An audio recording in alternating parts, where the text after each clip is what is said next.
Hi, my name is Tony with Advantage Lifts. This is your exciting day. You're bringing home your lift on your trailer, and I'm going to show you an easy way to get it off of your trailer so you can put it into your garage and get ready to build it.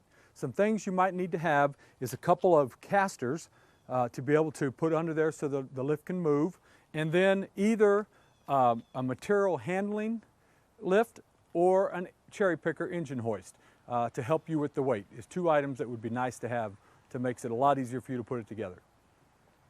First thing we're going to do is take off the banding, the cardboard, get it unwrapped so that we can take it into the garage.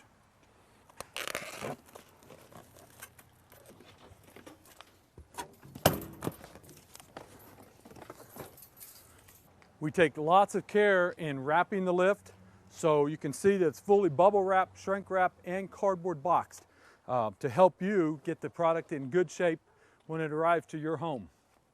We put plywood board underneath this bottom track so that when the forklifts go to handle it, it doesn't mess up the bottom of your track. What we're doing is taking a chain, going to just go around the frame to give us something to lift this up and put a skate underneath the bottom of the track so that we can roll it off the back of the trailer.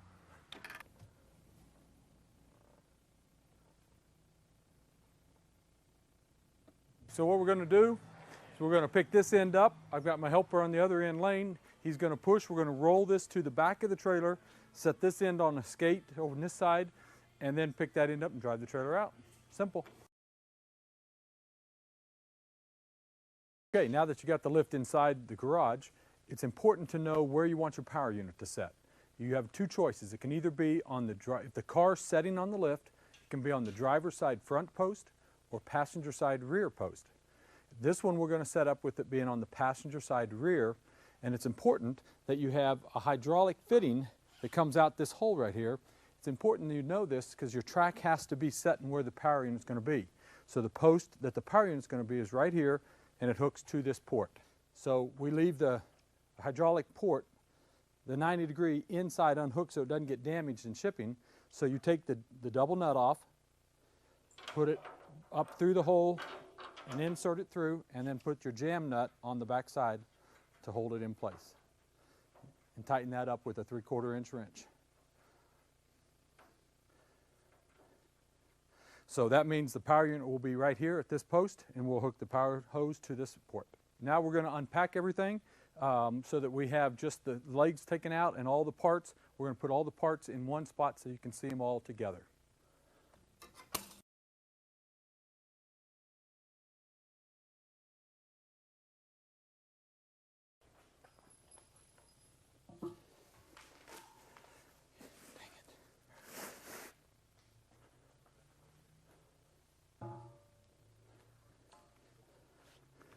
Okay, so now the base plates of the second set of posts are bolted to the frame, so we have to undo the bolts. You'll need a 3/4 inch deep socket and a 3/4 inch open wrench.